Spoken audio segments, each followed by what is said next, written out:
계속해서 예수님께서 그의 제자들에게, 자신에게 나오는 자들에게 주시는 산상수훈의 말씀을 우리가 함께 나누고 있습니다.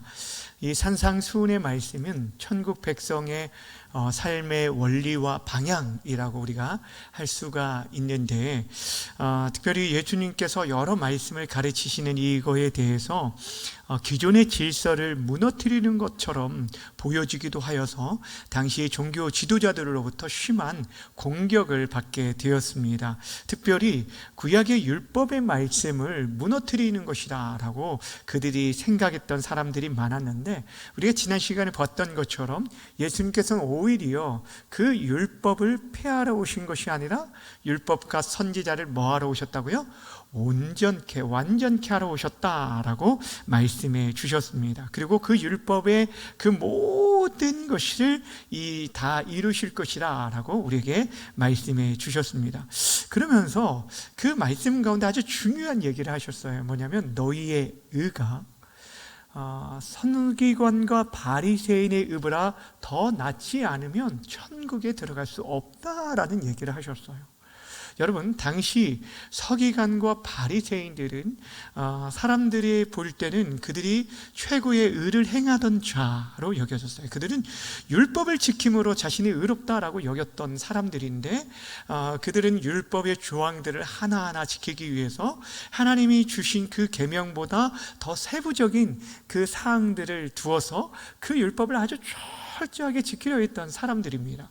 그런데 그들의 의보다 더 낫지 않으면 나를 따르는 너희들이 그 의보다 낫지 않으면 천국에 들어갈 수 없다라는 이 말씀은 그들에게 굉장히 충격적인 말로 들려졌을지도 모릅니다. 그 말씀을 지키고 행할 수 있는 자들이 사실 아무도 없었다고 여겨졌을 것입니다. 그런데 여기서 말하는, 우리 주님이 말하는 의는 당시 사람들이 보기에 그 율법을 행함으로 말미암아 드러내는 자신의 의가 아니라 하나님의 의, 완전한 의 대신 예수님께서 이루신 그 의를 우리에게 말하는 것인데, 그렇다면 예수님께서 말씀하신 그 서기관과 바리새인보다 더 나은 의가 무엇을 따르는 것인가에 대해서 오늘 이제 본문에서부터 쭉 설명해 주고 있습니다. 그러니까 당시 서기관과 바리새인들이 자신들이 그 말씀을 지켜 행한다라고 하면서 정해놓은 그 선이 있어요.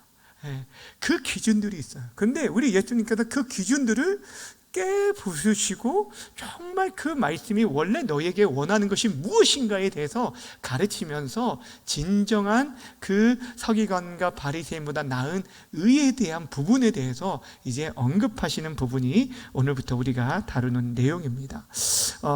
우리가 나누는 이제 그 5장 21절부터 48절까지의 이 5장의 마무리까지의 6가지 반제가 나옵니다. 무엇을 말하냐면, 구약에 소개되어진 여러 율법의 계명과 그 안에 있는 조항, 작은 조항들의 내용들 가운데 6가지를 통해서 너희들이 이전에 이렇게 들어왔었지만 나는 너희에게 이렇게 말한다 라고 하면서 그 가르침에 대해서 다시금 새롭게 해석해주는 그런 말씀을 보게 됩니다. 쉽게 말하면 옛 계명을 들었다면 이제는 예수님께서 친히 새 계명을 말씀해 주십니다. 그런데 여러분 기억해야 할 것은 옛 계명과 새 계명이 전혀 다른 계명이 아니에요.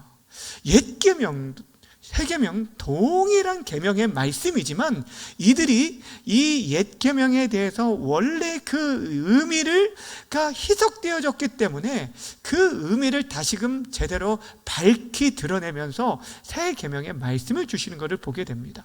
오늘 본문 21절과 22절 한번 보도록 하면 함께 읽어볼까요? 시작. 옛 사람에게 말한 바 살인하지 말라. 누구든지 살인하면 심판을 받게 되리라 하였다는 것을 너희가 들었으나 나는 너희에게 이르노니 형제에게 노하는 자마다 심판을 받게 되고 형제를 대하여 나가라는 자는 공회에 잡혀가게 되고 미련한 놈이라 하는 자는 지옥불에 들어가게 되리라. 아멘. 자, 여기 이게 어떤 패턴으로 이루어지냐면, 옛 사람에게 말한 바 뭐뭐하지 말라라고 너희가 들었으나 나는 너희에게 이렇게 말한다 라고 하면서 지금 예전에 그들이 들었던 말씀에 대해서 너희가 이렇게 들었지, 근데 나는 이제 너희에게 이렇게 말한다 라고 하면서 주시는 6가지가 있어요. 그 첫 번째가 이제 살인에 대한 부분이고, 두 번째가 간음에 대한 부분, 세 번째가 이혼, 네 번째가 맹세에 대한 부분, 다섯 번째가 보복에 대한 부분, 여섯 번째가 이웃사랑에 대한 부분입니다. 이 6가지에 대한 반제에 대한 내용들을 통해서 예수님께서 지금 그들에게 주시는 교훈의 말씀들이 바로 이제 우리가 5장 21절 이하에 나오는 말씀들입니다. 여러분, 유대인들에게 있어서는 할라카라는 것이 있어요. 이 할라카라는 것은 랍비들의 가르침이라고 할 수 있어요. 율법에 대한 해석과 적용. 랍비들이 이 율법에 대해서 해석하고 그에 대해서 적용시켜주는 것을 이 할라카라고 얘기를 하는데, 그러니까 율법의 여러 가지 율법의 그 구약의 율법들에 대한 조항들을 해석을 해주는 거예요. 그리고 그것들에 대해서 바르게 적용해 주는데, 예를 들면 오늘 본문에 대한 이 살인에 대한 것을 얘기한다면 그들이 이 살인이란 무엇인가에 대한 가르침을 먼저 그들에게 주고, 그러면 살인을 했다면, 만약 살인했다면 이에 대한 어떠한 그 책망을 받고 벌을 받게 되는지에 대해서 그 율법에 대해서 해석을 해주는 거예요. 그러니까 1차적으로 그들은 율법의 조항을 쫓아서 그대로 해석해주는 아주 바른 가르침을 주긴 했습니다, 랍비들이. 그러니까 오늘 이 살인에 대한 것이라면 신명기 19장의 말씀을 들어서 이렇게 설명을 하는 거예요. 신명기 19장 11절부터 13절 말씀 함께 보도록 하겠습니다. 함께 읽어볼까요? 시작.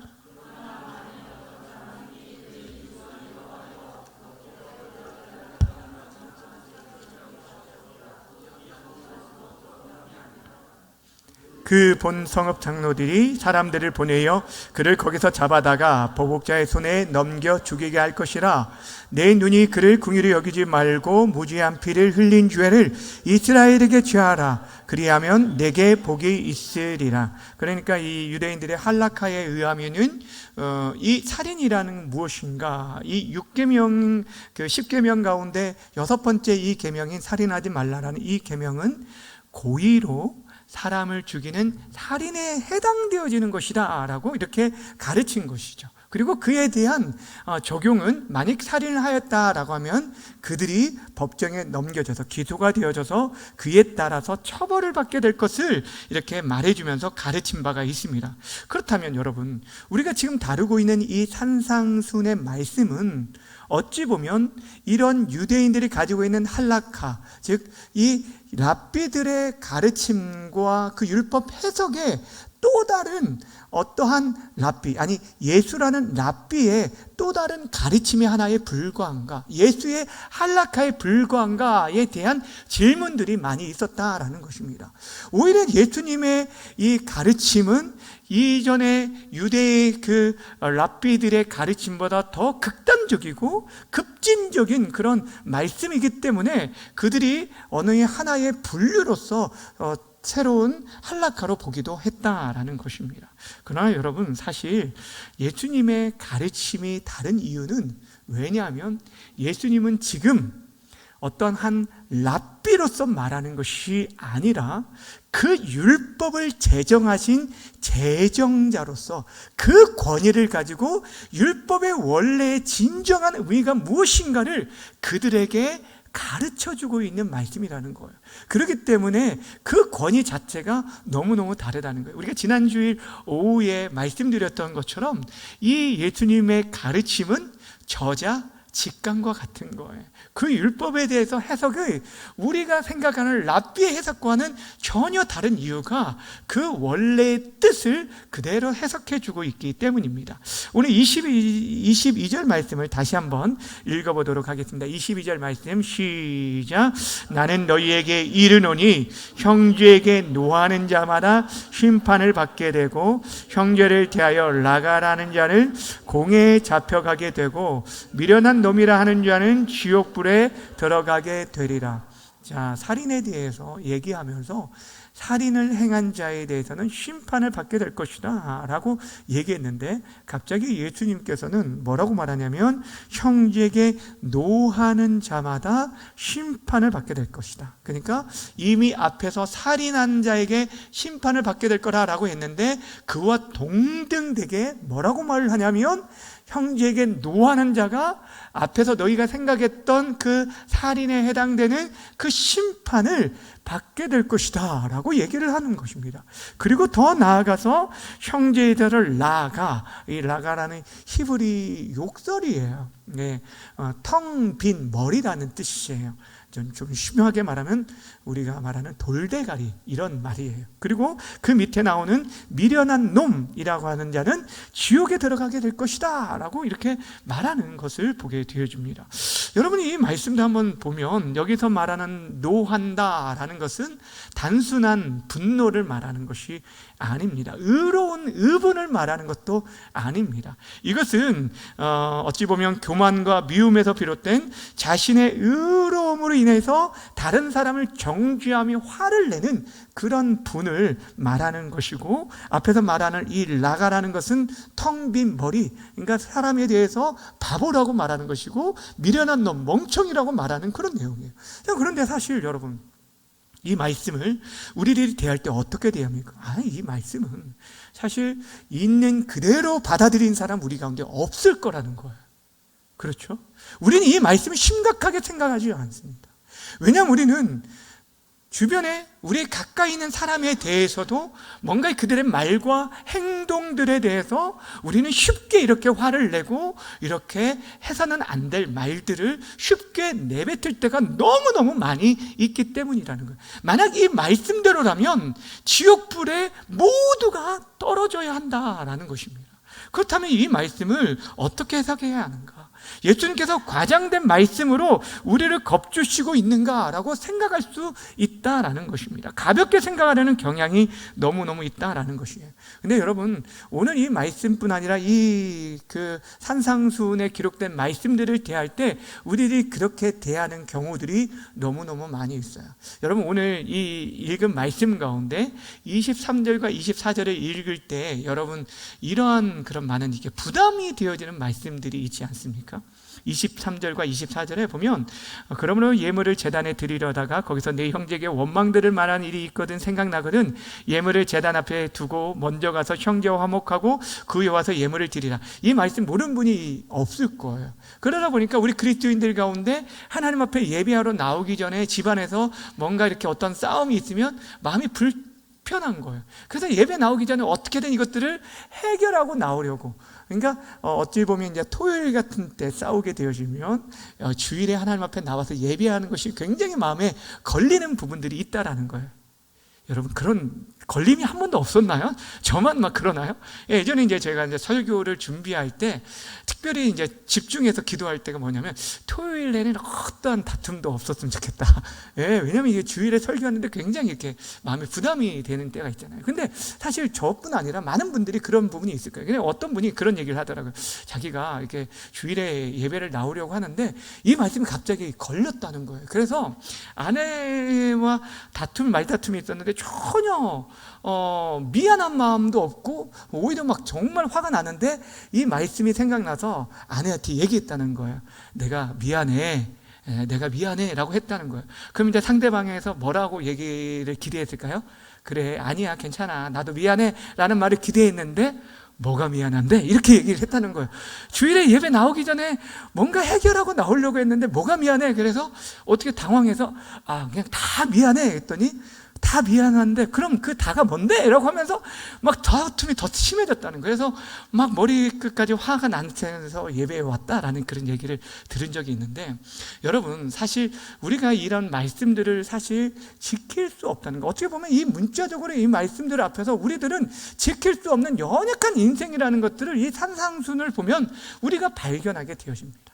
우리가 이미 팔복에서부터 이 팔복에 진짜 이 땅에서 사람들이 추구하는 복이 아니라 하나님 나라의 가치를 가지고 있지 않은 한 그분 안에 우리가 온전히 거하고 그분 안에 우리가 죽어지지 않은 상태에서는 이 놀라운 복들을 사실 누릴 수 없는 자들이에요. 그런데 사실 그 안에 온전히 거할 때 우리가 누릴 수 있는 복이고 또 이 말씀들이 사실 우리의 삶에 정말 경험되어지고 실천되어져야 할 말씀이 이런 말씀이라는 거예요. 자, 그 부분들은 우리가 좀 뒤에 살펴보도록 하고, 오늘 이 말씀 가운데 왜 우리가 이 말씀을 참 기억하며 나아가야 하느냐라는 것은 앞에서도 말씀드렸지만 예수님께서 우리에게 또 다른 랍비로서 우리에게 또 다른 무거운 짐을 지기 위해서 이 말씀을 주신 것이 결코 아니라라는 거예요. 나는 너희에게 이르노니 라는 이 말씀은요, 하나님의 권세와 권위를 가지고 우리에게 주신 말씀이에요. 하나님께서 내가 친히 이르노니, 주님께서 하나님께서 친히 그 권능의 말씀으로 이 세상을 창조하신 것처럼 우리 주님께서 지금 친히 그 율법의 제정자로서 그 율법에 대해서 우리에게 지금 말씀해 주고 있다라는 것이에요. 당시 서기관들과 바리새인들의 의는 외적인 어떠한 살인, 고의적인 살인의 죄를 자신들은 결코 범한 적이 없으니까 이 말씀에 대해서 그들은 자유함이 있었겠죠. 어떤 거리낌도 없고 오히려 자신 있어 했을지도 모르겠어요. 그런데도 불구하고 예수님께서 그들에게 지금 말씀하시는 것은 그 외면적으로 겉으로 드러난 살인에 대한 것이 아니라 그 살인이 이루어지게 된 내면적인 동기, 그 마음의 죄에 대한, 그 마음의 분노에 대해서 지적하시고 있다라는 거예요. 그리고 우리가 진정으로 궁극적으로 힘써야 할 부분이 무엇인가에 대해서 말씀해 주고 있습니다. 사실 우리들은요, 보이는 그 현상으로 사람들의 그 의를 판단하려고 하지만 우리 하나님께서는 보이지 않는 우리의 내면까지 다 감찰하고 우리 중심을 보시고 또 그 내면까지 다 감찰하시면서 우리의 모든 것들을 심판하신 진짜 심판주가 되심을 우리는 기억해야 한다라는 거예요. 오늘 이 말씀 우리들이 가볍게 여겨서는 안 되는 이유가 무엇이냐면, 우리 주님께서 지금 말씀하신 이 심판에 대한 부분이요, 여러분 이전에 그 랍비들이 가르쳤을 때의 그 심판에 대한 적용은 결국에 그 살인에 대해서 심판받는 것은 우리 육신에 대한 처벌에만 한정되어 있어요. 그러니까 살인하게 되어지면 그에 따라서 그가 죽임을 당하기도 하고 어떠한 대가를 치르기, 어떠한 제물로서 대가를 치르기도 하고 여러 가지 처벌들을 받게 되지만 그것이 육신의 하나이지만 예수님의 처벌은요, 어떤 것이냐면, 어떤 거라고 말하냐면 나중에 지옥불에 던져주는, 그러니까 육과 그 영혼에 대한 처벌까지 이르게 됐기 때문에 이 말씀을 우리가 쉽게 가볍게 생각해서는 안 된다라는 것입니다. 사랑하는 여러분, 그렇다면 오늘 본문에서 우리 예수님께서 강조하려고 하는 것이 무엇인가? 우리에게 지금 이 말씀들을 통해서 강조하려는 것이 무엇인가? 단순히 살인에 대한 부분들을 말하려고 하는가?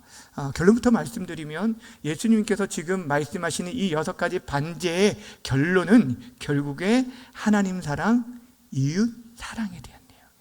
그러니까 이 계명의 그 근본 정신들을, 그들이 붙잡고 살아갈 것들에 대한 내용들을 계속적으로 말씀해 주고 있고, 특별히 그것을 공동체 안에서 이루어 가야 할 그런 말씀들로 그들에게 주신 것을 보게 됩니다. 그래서 오늘 여러분이 22절 우리가 읽을 때도 보지만, 내가 너에게 이르노니 형제에게 노하는 자마다 심판을 받게 될 것이다. 그리고 형제를 대하여 나가라는 자마다 공회에 잡혀갈게 될 것이다 라고 얘기하고, 그 뒤에도 내 형제에게 하면서 형제에 대한 내용을 계속 반복하고 있는 것을 보게 됩니다.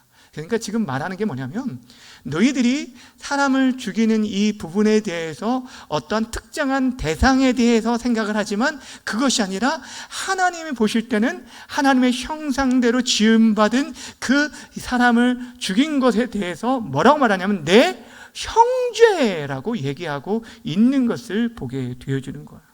이게 굉장히 중요한 문제를 말하고 있는 것입니다. 특별히 교회 공동체 안에서 지금 여기서 나누는 것은 육신적인 살인에 대한 부분만 하는 게 아니라 다른 사람을 미워하는 것, 노하는 것, 형제에 대해서 함부로 얘기하는 그 모든 것들에 대한 내용을 얘기하고 있는 거거든요.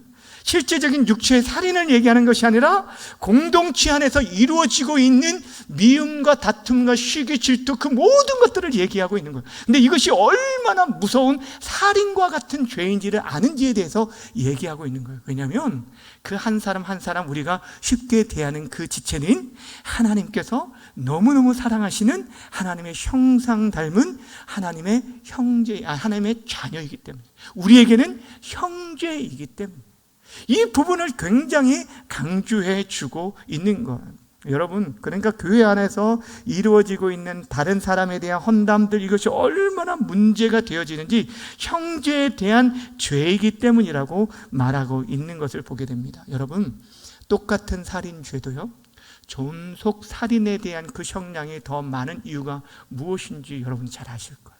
그만큼 하나님께서 지금 우리들에게 얘기하고 있는 6계명의 그 근본적인 내용들은 결국에 형제 사랑에 대한 부분들을 강조해 주기 위함이라는 거예요.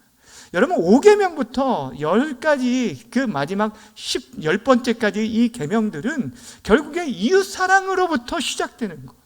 이웃 사랑이 이루어질 때, 그러니까 그 하나하나의 계명을 그들이 그 문자 그대로 지켰다고 해서 다른 사람을 내가 죽인 적이 없으니까 내가 자유하다라고 얘기하지만 실질적으로 그 이웃에 대해서 그 마음 가운데 분을 내고 미워하고 쉽게 헌담하고 판단하고 정죄했던 그 모든 것들에 대해서 지금 지적해주고 있는 것. 그 다음엔 주에 살펴볼 간음에 대한 부분도 마찬가지예요. 그런데 이 모든 것들이 그 율법을 하나하나 우리가 지켰다고 해서 내가 하나님 앞에 의롭다 여기는 것이 아니라, 바리새인과 서기관들이 그것들을 주장하면서 자신들이 의롭다고 여겼는데 우리 주님께서 보시는 것은 그게 아니라는 거예요. 하나님과의 관계 속에서 정말 너희들이 나를 사랑하느니 그럼 눈에 보이는 형제에 대한 사랑이 나타내야 하고, 그 형제의 사랑으로 말미암아서 형제를 사랑하는데 어떻게 그 형제를 내가 미워하고 정죄하고 판단하고 죽일 수가 있냐는 거예요. 내가 간음할 수 있느냐는 거예요. 내가 이웃의 것을 탐낼 수 있느냐는 거예요. 그 계명들이 하나하나가 다 그 안에 다 포함되어 있는 것들을 보게 되어지는 것입니다. 사랑하는 여러분, 오늘 이 말씀하려는 것들, 사실 우리들은 다른 사람이 나에 대한 태도에 대해서 쉽게 어떤 말 한마디로 내가 상처를 받기도 합니다. 말로써 사람이 죽는다라는 것들은 여러분 이제 이미 이 사회에서 일어나는 많은 일들로 인해서 사람들이 극단적인 선택을 하는 이유들 중에 하나가 다 상대방에 대한 어떤 그런 인신 공격을 받고 이런 극단적인 선택을 하는 일들을 우리들이 잘 알고 있기 때문이잖아요. 그런데 그만큼 무서운데도 불구하고 내가 다른 사람으로부터 말로 인한 상처들이나 어떠한 이런 내용들에 대해서 내 자존심이 상해하고 이런 많은 것들에 대해서 너무너무 크게 생각하는데, 나는 내가 뱉은 한마디들, 특별히 나에게 가까이 있는 남편과 아내나 자녀들에게 내가 쉽게 뱉은 말 한마디가 얼마나 하나님께서 미워하시는 죄인지에 대해서 심각하게 생각하지 않는다는 거예요. 여러분, 이것이 왜 우리가 심각하게 생각하냐면 그 뒤에 이어지는 예배에 대한 부분이, 왜 갑자기 살인은 얘기를 하다가 왜 예배에 대한 내용을 얘기할까? 그리고 예배 가운데 하나님께서 정말 우리들이 예물을 드리려, 우리가 하나님 앞에 나올 때 예물 드리는 것이 참 중요하다고 여기는데, 하나님께서 진짜 그 예물을 받기 전에 정말 받기 원하시는 예물이 무엇인가에 대해서 말씀해 주는 것이 오늘 23절과 24절의 말씀이라고 할 수 있습니다. 23절, 24절 함께 읽어볼까요? 시작. 그러므로 예물을 제단에 드리려다가 내 형제를 원망 들을 만한 일이 있는 것이 생각나거든 예물을 제단 앞에 두고 먼저 가서 형제와 화목하고 그 후에 와서 예물을 드리라. 여러분, 이 아까 말씀드렸듯이 이 말씀은 단순하게 예배드리는 내 마음에 어떤 꺼리낌이 있어가지고 그냥 형제에 가서 미안해 라고 말 한마디 하는 얘기가 아니에요. 이 말씀이 그러면 하나님 앞에 예배하는 것보다 우리가 형제에 대해서 화를 풀어주는 것, 화해하는 것이 더 우선순위냐, 이것들을 말해주는 것도 아닙니다. 사실 우리 인생 속에서 하나님을 예배하는 것은 그 어떤 것보다 앞설 수가 없는 최고의 우선순위이겠죠. 그런데도 불구하고 오늘 이 말씀은 우리와 하나님과의 관계 속에서 막힌 것들이 있다라는 것을 말하는 거예요. 무엇을 말하냐면, 사실 여러분, 형제의 관계가 온전히 해결되지 않는 상태에서 우리가 하나님 앞에 나와 예배할 때 그 예배가 온전한 예배가 되는 것은 불가능하다는 걸 여러분들이 경험해서 잘 알 거예요. 예배 가운데 여러분 하나님 앞에 집중할 수 있습니까? 불편한 마음들을 가지고 나왔을 때는 계속 그것들이 우리의 예배와 그 모든 하나님과의 관계를 가로막는 것들을 보게 된다는 거예요. 그러기에 하나님께 온전한 예배자로 우리가 서기 위해서 정말 우리의 삶 속에서 우리에게 헌약하신 그 삶의 예배 속에서 우리들이 온전한 하나님 앞에 이웃에 대한 사랑의 문제가 막히지 않도록 해야 할 것들에 대해서 말씀하고 있어요. 하나님을 사랑하기 때문에 우리가 예배하는 거 아닙니까? 하나님을 사랑하기 때문에 우리가 정말 우리의 존재 목적인 하나님을 찬양하고 예배하기 위해 모이는데, 근데 그 하나님의 향한 사랑은 우리의 일상생활 속에서 형제에 대한, 이웃에 대한, 가족에 대한 사랑으로 먼저 나타내야 한다는 거예요. 그것이 되어지지 않고 형식적인 예배를 내가 드렸다고 해서 내가 하나님 앞에 의롭다라고 여겨질 수 없다라는 거예요. 그러니까 지금 계속 말하는 서기관과 바리새인 의보다 더 나은 의라는 것은, 그러니까 겉으로 보여지는 그런 율법을 내가 행했다라고 해서 의로운 존재가 아니라 그 이상으로 하나님께서 우리에게 원하시는 것이 무엇인지 그 마음을 알아라는 거예요. 겉으로 드러나는 그런 말이 아니라 여러분, 우리가 그 마음을, 하나님 아버지의 마음을 헤아릴 수 있는 게 너무너무 중요하다는 거예요. 여러분, 오늘 이 말씀, 살인과 지금 미움에 대한 부분에서 갑자기 예배로 건너가고 예물에 대한 부분까지 건너오게 되었는데, 이 말씀을 잘 보다 보면 무엇과 연결되는지 아십니까? 어디와 연결되냐면 창세기 4장과 연결되는 것을 보게 됩니다. 창세기 4장에 뭐가 나오냐면, 뭐가 나오죠? 첫 살인이 나오게 됩니다. 가인이 그의 형제 아우 아벨을 쳐 죽이게 되었어요. 그것도 아무도 보이지 않는 들에서 그를 죽이게 되어집니다. 근데 하나님께서 그에게 이렇게 묻게 됩니다. 창세기 4장 9절 함께 보겠습니다. 창세기 4장 9절 시작. 여호와께서 가인에게 이르시되 내 아우 아벨이 어디 있느냐? 그가 이르되 내가 알지 못하니이다. 내가 내 아우를 지키는 자이니까. 자, 하나님께서 가인에게 물어봤어요. 내 아우 아벨이 어디냐? 네 형제 아벨이 어디 있느냐라고 물었어요. 지금 이미 아벨은 죽은 상태에 있을 때 물어봤다는 거죠. 하나님이 몰라서 물었을까요? 자, 여러분 보세요. 세상 법정에서는 지금 아무도 보이지 않아요. 그 당시 뭐 CCTV가 있는 것이 아니니까 아무것도 보이지 않게 CCTV가 없는 상태에서 아벨이 죽였다는 그런 증거, 어찌 보면은 그냥 그 겉으로 볼 때는 가인 외에는 아벨을 죽일 사람이 없다라고 여길 수 있겠지만, 어떠한 특별한 증거가 없으면 그 증거가 없기 때문에 그를 기소할 수 있는 방법이 없을 수 있습니다. 그러나 그 모든 것들을 다 아시고 이 세상을 창조하신 하나님께서는 이미 모든 것들을 보고 듣고 다 알고 계신 것을 보게 됩니다.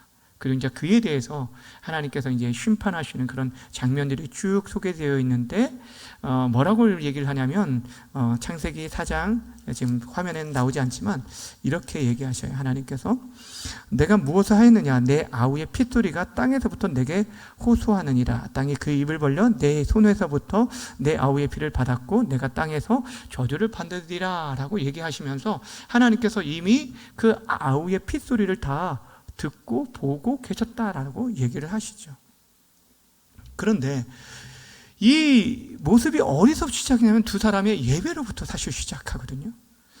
예배를 드리는데 하나님께서 가인과 그 예물은 받지 않으시고 아벨과 그 예물을 받으셨어요. 그래서 가인이 굉장히 화냈어요. 화가 났어요. 그래서 안색이 변해서 하나님께서 그 안색이 변한 거에 대해서 얘기하시는 거예요. 가인아, 내가 분하여 하면 어찌 됨이냐? 안색이 변하면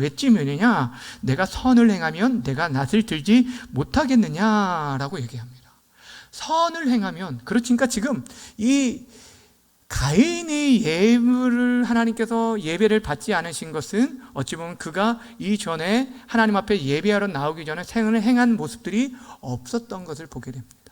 그러니까 그에게 있어서 겉으로 보여지는 예물, 그에게 있어서 그가 곡식을 드렸기 때문에 아벨은 양의 피를 드렸기 때문에 하나님 받으셨다, 이게 아니라는 거예요. 곡식 드렸기 때문에 안 받은 것이 아니라는 거예요.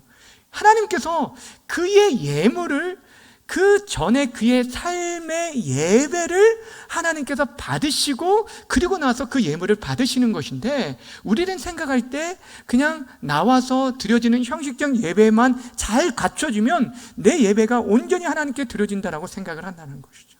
내 하나님께 너가 선을 행하지 않으면 이라는 얘기를 통해서 우리가 유추해 볼 수 있다는 것. 그렇다면 이전부터 이미 가인과 아벨의 관계 속에서 어떤 불편한 관계가 있었다는 것들을 우리들에게 보여주고 있는 말씀이 아닐까라고 생각하게 되어집니다. 결국에 하나님께서 그의 마음을 아셨고 너는 죄를 다스리라 라고 말했음에도 불구하고 그는 오히려 그 죄의 욕심에 따라서 아벨을 죽이게 되고, 그리고 나서도 하나님 앞에서 뻔뻔하게 내가 아우를 지키는 자입니까? 라는 그런 모습을 보이는 것을 보게 됩니다. 그러나 우리 하나님께서는요, 그 당한 아벨의 그 핏소리를 다 듣고 계셨어요.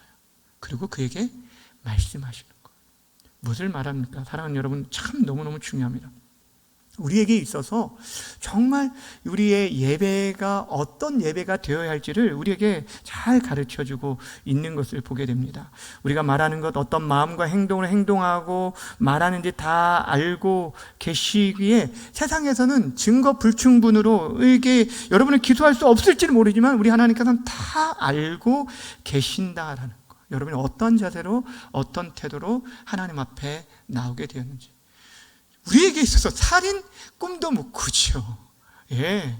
그런데 우리 삶에 살인의 그 동기가 되는 마음의 분노와 미움과 형제에 대한 그런 모습들, 우리의 삶 속에서 정말 하나님께서 받으시길 원하는 그 예물은 우리가 직접 하나님 앞에 나와서 드려질 예배라는 것은 그 삶 속에서 형제를 사랑하는 삶, 이것이 하나님의 기뻐 받으시는 우리의 삶의 예물이고 예배라는 것이죠.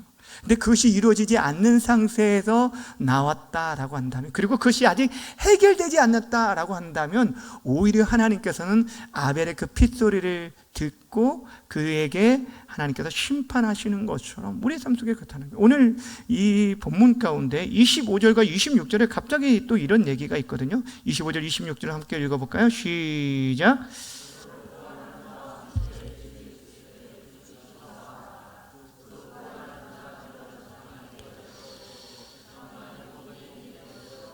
적항아리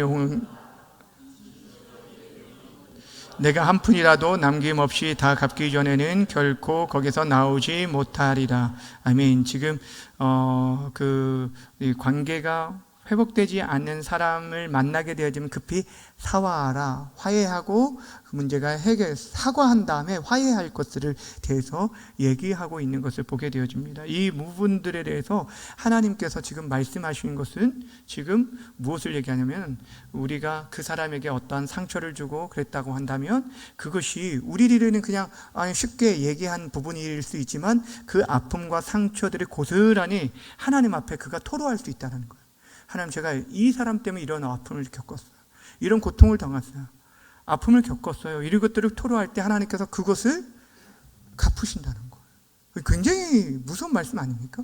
그러니까 우리들이 그것들을 재판관이라고 말하는데, 그 고발한 자가 너를 재판관에 내어주기 전에 급히 사과라는 것은 무엇이냐면, 우리가 그 사람과의 관계, 이 사람과의 관계들이 정말 중요하다는 거예요.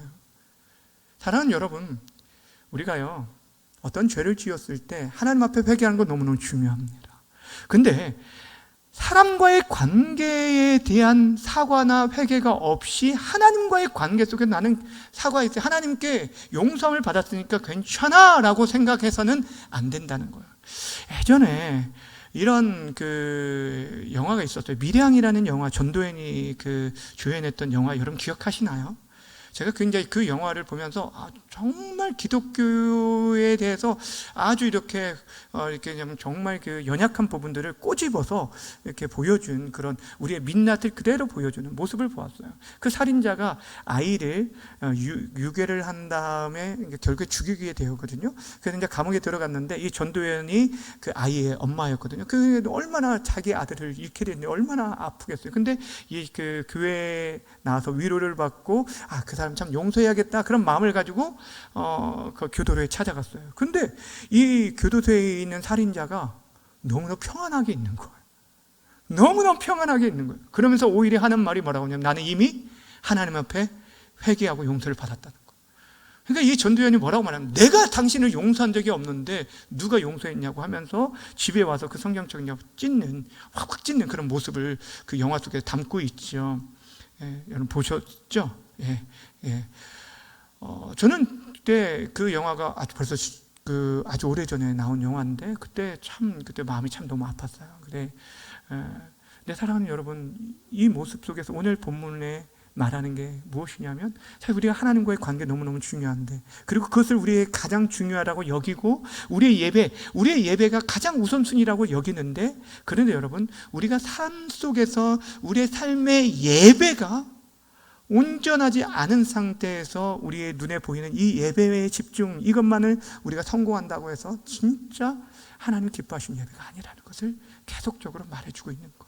그러니까 오늘 살인에서부터 그러니까 이 얘기를 우리 주님께서 여러분 생각해 보세요. 그 현장에서 우리 하나님께서는 다 보고 계셨고 또 그 가인이 죄의 길로 달려가는 그런 모습을 보면서 아파하셨던 하나님 아버지 그리고 그 모든 것들을 막기 위해서 10계명의 6번째 계명을 통해서 그들에게 주셨어요. 그런데도 불구하고 그 이스라엘 백성들이 계속적으로 그 율법의 정신 이웃 사랑에 대한 형제에 대한 사랑에 대한 그거에 대한 가치를 잃어버린 채 그냥 겉으로 드려지는 그런 살인에 대한 모습들이 없기 때문에 자신들이 의로운 자라고 여겼는데 그것이 아니라는 것들을 지금 우리 주님께서 말씀해 주고 있는 거예요.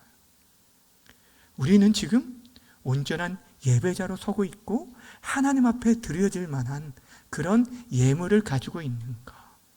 형제에 대한 사랑, 우리의 내가 받는 상처에 대해서는 크게 생각하지만 다른 사람에게 되어지는 모습들, 이 말씀을 정말 우리들이 그대로 한번 받아들이며 그 말과 행동 속에서 하나님 앞에 정말 회개하고 엎드리며 나아가 본 적이 있는가를 한번 심각하게 돌아보셨으면 좋겠습니다. 사랑하는 여러분, 우리들이 이 말씀 그대로 살 수 없는 자들입니다. 그러나 그리스도께서 친히 이 말씀들 그 대신 그분이 우리 안에 거하실 때 우리들이 얼마나 죄인지를 깨닫게 되어지고 이 모습들이 여러분들 우리 가운데 먼저 형제 안에 교회 공동체 안에 여러분 가족 안에서 회복되어지는 은혜가 있기를 바랍니다. 그래서 그 안에서 정말 온전한 예배자로 선 다음에 그리고 나서 부족하지만 그 은혜를 가지고 십자가의 그 은혜가 그 가정에서부터 흘러가야 돼요. 우리의 삶 속에서 흘러가야 돼요. 그리고 나서 그 십자가의 그 은혜가 이 공동체 안에서 흘러갈 수 있는 우리의 예배가 되어지기를 주님의 이름으로 간절히